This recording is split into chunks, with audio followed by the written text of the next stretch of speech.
All right. Funny thing is, I'm playing 2K because I've realized that there is actually a jersey, a Kobe jersey in there. The 8 and 24. The 24 obviously costs more. I was thinking to myself, I should probably get the 8, but I could probably get the 24. Like I said, 24 is my favorite number, so I might just get that just for Kobe. Even though I did say I'm not the biggest fan, but at the same time, I want to pay my respects. I might as well do it right. Um, Damn, I wish I had my PS4 because that PS4 I was on the Lakers, and I don't know. But anyway, I want to talk about what I originally really wanted to talk about. Now, if you've seen my last video, or me ranting on Tyler Perry, I did not like Fall from Grace. I'm going to put out the everything about that movie. Just made it to me the worst movie he has ever made, ever. Um, and I and a lot of people, I really and it the movie had me thinking, and then not only that I thought it was bad, I wanted other people's opinion was bad. My sister liked it. My father thought it was okay. But I seen a lot of movie reviews. A lot of people, millennials, my age and young, they did not like it. Obviously, for obvious reasons, it seems like it doesn't know how to write black women and all that other stuff. Even though the movie was about a 50-year-old woman, so that movie, I feel like that movie wasn't really intentional for millennials, um, but it had me thinking. It's just like, and it made me think about Tyler Perry's movies slash his plays. And Tyler Perry, to me, a Tyler Perry movie is like a theory I always said about basketball. I'd rather get blown out, and the theory is I'd rather get blown out than lose a close game. And to elaborate on that, saying that I always say, I'd rather lose by 20 than lose by one or something like that. The reason why I say that is because when you lose by 20, you know what you did wrong. You know what is going wrong, and obviously you know how to fix it. Um, if you usually when you like lose by 1 point, it's like you did everything right. It's just something happened, or you like something, or at least a buzzer beater. It's just, but you did everything right. It's just something fucks up. I usually hate when something like that happens because usually when everything goes right and everything goes the right path, good things should come out. But sometimes it doesn't go like that. That's that's how buzzer beaters are for movies and for albums. I've always said I said this about movies and music. When it comes to reviewing stuff, I rather would have a really, really, really bad album than have an album that's just okay or meh. Because you ever just like people ask you like, "What do you think about this album?" or something like that, and I go, it's okay." I To me, if I was an artist or like someone told me, it's okay, that's not good enough. Because at least with a bad, and I tell people all the time, at least with a bad album, it gives you some type of emotion. I've said this many a times. Like I really do not like Lil Yachty's album, and that really like it brings an emotion out of me of why I don't like it. Like wow, this shit is really trash. Instead of like where I've had some of my favorite artists and they put out something that's just like it's not good but it's not bad, it's just okay. Is to me that's like to me if I put out something that's just okay, that's just worse because it's just like it doesn't give you an emotion. It's like it's good. I mean, because it's like oh you could do better but you don't know what, but like you didn't do worse. So I feel like that's the philosophy of um, Tyler Perry's movies. And watching Double Toaster, it made me think because I was like when I said about my top 5 favorite movies and how Like, let's just say Temptation. Temptation pissed me off. And I said this all the time. When I watched that movie pissed me off. Everything about like, I do think that movie is bad, but that movie just pissed me. Like, it brung out an emotion in me that is just like, I looked at it and go, wow, this movie just, it's one of those things where you just look at it and just go, like, wow, this movie sucks. Death Note, I fucking hated Death Note. When I watched Death Note and like I nitpicked everything about it or everything that was wrong, it was like it was just terrible. Power now think about a movie like a Power Ranger movie. I said it didn't bring out an emotion to me. You know, I didn't like the movie is not good, but at the same time, I said it's not bad, and that's how it's good. It's not good. It's not bad. It's like you can go see it if you want, but you know it's okay. It's you really get no emotion out of it. It's just like it left you emotionless, and that's why like when things were just okay or just meh, there's no emotion in there. It's just emotionless. It's just like you saw it, okay, and then you just go about your day. Like it doesn't affect your day at all. I feel like with Tyler Perry movies, and when they get really, really, really bad, not only they're just bad, they affect your day. You make thought pieces about it. Like think of this, A Fall from Grace. Everything about that, like people are nitpicking it, especially if you're a movie critic. Continuity, how bad the continuity is, especially like the one scene where Crystal Fox is like her hair is like really matted, and then next thing you know, it's just like really just out of place, or like people spotting the guy just eating air and just drinking water, and you're thinking to yourself, Tyler Perry, you couldn't get him food, you really couldn't get this man food and all that other stuff, and then even with his writing and his storytelling, it's like it's so bad that you gotta nitpick and then punch holes in it, and it's just like I feel like that's where he's going for. Where whether it's good or bad, you're going to remember it for some reason.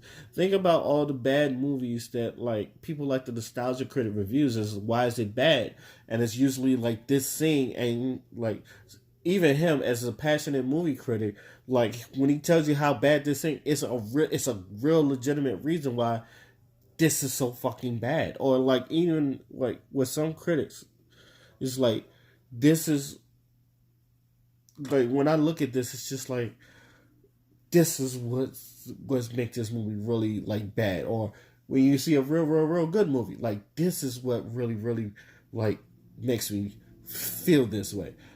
For example, me personally, Django. When I watched Django and Leonardo DiCaprio's character, Monsieur Candy, and it's this scene where he was going back to his mansion, and they find a runaway slave, and the way Leonardo DiCaprio talked to this slave, it grabbed me. And don't get me wrong, I was enjoying the movie, but for some reason, Leonardo DiCaprio's character, it grabbed me. When I tell you he was my favorite, and I shouldn't like him, he was my favorite character in this whole movie. I thought he played that so well. I honestly thought he deserved the Oscar for it. I thought that was some of his best work. But what really grabbed me in that scene, and I'll never forget it, because it made me stand up, because I was leaning, and then like, because the couch, the chairs was reclining, and this man said, "Are you gonna reimburse me?" And then he walked up to him. He said, "Do you even know what reimburse me?" And to me, that's when I stood up, and I was just captivated in that scene. And then it was just like, and then when he said, "Send him into nigga heaven," I just, oh my God, that scene caught me. And then next thing you know, he got the scene where they found out that he wasn't here to buy they wasn't here to buy Mandingo manslaughter. They was trying to get Django's wife out, and the way he set that whole scene up, and then the whole time when his henchmen came in with the guns and and he go, "Hey." I'm not trying to yell, but he yelled at the top of his line, "Hey, there've been a lot of lies in here, and they gonna let off on that barrel shotgun, and you just see the fear in his drink, and then the blood, and then smearing that, and yo, like that shit was just captivating. Like to me, that brought out a feeling in it. Like, yo, this dude is fucking legit. And I shouldn't be saying this about a slave owner, but that's what that's what I'm saying. Like from other people, it's like Dark Knight with Heath Ledger's Joker. Like every time you're on the scene, you grab the scene. I feel like even with Tyler Perry's movie, even when they're terrible, something about that scene grabs you in there, and I feel like that's how he makes his money. So I was just thinking about. I was just thinking about that, and it works because, like I said, even if out or good or bad, people still go to his movie theater because you're going to get something out of it. Maybe even though the writing is bad, there's something about it that you're going to grab and it's going to captivate you from the scene. So what's the moral of the story? Anybody out there that's film majors, and I've said this all the time, anybody out there that's film majors, I've realized, like, even in some of my videos, I do want something in there that's going to grab you. And just, like, I want you to remember this scene. Especially, like, when I did Damn It Ronnie, it was like, what if, it was a scene, and it's kind of messed up, but it was a part of the scene where I just wanted him to gravitate, where the guy pistol whips himself. This is like, but he was like, "Do you know what I was going to do this to you?" And she was like, "No." And he was supposed to pistol whip himself and then like make it look like he was crazy. And this is why I wanted to do it over, because he, like, Rodney pistol whips himself to make it look like he was crazy. Now he's crazy, but Peebo, while holding the gun to what I know, Monique. People hold the gun to Monique. They kind of look at each other. What the fuck is wrong with you? And then he goes, "You come here." And you're talking to Peebo, and then that's when he's supposed to hit him with the gun and all that other stuff. It's like, what the hell was wrong? I had to show them what's the plan, but why on me? So, like, even that. And what's another one? Get Over It, where at the end where he's trying to sing to her back, it's just like, I sing the OJ's We Cry Together. Now, the funny thing about that is, I've always had this joke about the OJ's We Cry Together, because I was like, how black singers back then not just sang, they sang. And they sang their whole heart out. And it was just like, how could I say it? But it was like, you really felt the emotion out of it. So when I used to sing We Cry Together, and then, the part where I said we cry, I used to, like, put so much emotion in it, and then I used to put so much umph in it that like it would be extra, and then just that would make the scene funny. So I feel like that's what I want to do in the movies. Is like, I want to have something to, even when I do filmmaking, I want to have something that's going to gravitate you and like capture you in the movies. And I feel like that's how a lot of movies work. And then I feel like that's why, like, I feel like that's what missing in some of these shows. Even though those script writers sometimes good, a lot of them don't like have something that's going to grab you. Like in Power, Ghost getting shot grabs people. It was like, especially since you're on top of the world and they shoot him. He's like, yo, who shot Ghost? That's another one. So what's the moral of the story? Or let me bottom line this, because like I said, this was just in my head. And let me bottom line this. I think Tyler Perry really, the way he stays in business, and does a good job. I think the way he stays in business is, the man, whether good or bad, he has something that gravitates you or captures you about the movie. Sometimes, and if you're a filmmaker, always have something that's going to capture the audience. It's one thing to have a good story, but it's another thing to like have something they're going to remember your movie by. Because I feel like even with bad movies and terrible movies, there's something in that scene that's just like, it grabs people.